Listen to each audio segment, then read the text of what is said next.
মুক্তিযোদ্ধা কোটার বিলোপ চান বিএনপির খেতাবপ্রাপ্ত বীর মুক্তিযোদ্ধা সহ শীর্ষস্থানীয় নেতারা। তাদের মতে ৫% ছাড়া বাকি সব কোটার আর কোনো যৌক্তিকতা নেই। বৈষম্য বিরোধী ছাত্রদের এই আন্দোলনের সফলতা অনিবার্য বলেও দাবি করেন তারা। প্রতিবেশী দেশের চাপের কারণেই চীনের সঙ্গে সরকার প্রধান তিস্তা নিয়ে কোনো আলোচনা করেননি বলেও দাবি বিএনপি নেতাদের। সরকারি চাকরিতে কোটা সংস্কারের দাবিতে ছাত্রদের আন্দোলনের সমর্থন থাকলেও কৌশলগত কারণে সরাসরি নামছে না বিএনপি। যদিও দলটির খেতাবপ্রাপ্ত মুক্তিযোদ্ধাদের দাবি এ আন্দোলনের সফলতা অনিবার্য। মুক্তিযোদ্ধারা তো কোটার জন্য জীবন উৎসর্গ করেনি। মুক্তিযোদ্ধা কোটারও প্রয়োজন নাই, জেলা কোটারও প্রয়োজন নেই। ৫% কোটা রেখে দেওয়া যেতে পারে আনফোর্সিন কোনো বা কোনো গুরুত্বপূর্ণ বা কোনো একেবারেই পিছিয়ে পড়া কাউকে সাহায্য করার জন্য।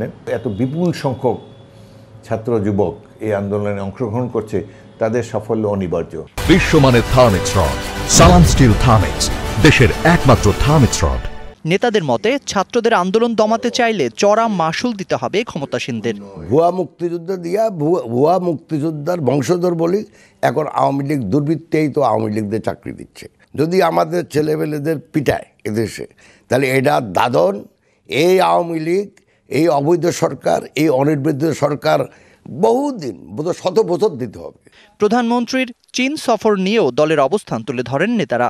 উনি গেছে $5 বিলিয়ন, যেটার ইকুইভ্যালেন্ট হয় 5 ধরেন রাফলি 40 বিলিয়ন ইউয়ান। তো আমরা 1 বিলিয়ন নিয়ে আসছেন, 40 ভাগের 1 ভাগ পাইছেন, যা পাইছেন।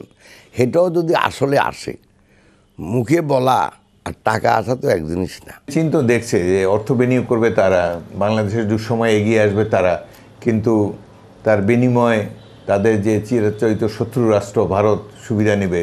তারা বাংলাদেশের মধ্যে দিয়ে রেল লাইন করে তারা সামরিক প্রস্তুতি নেবে, এটা নিশ্চয়ই তারা চায় না। Zakaria Ahmed, DBC news, Dhaka.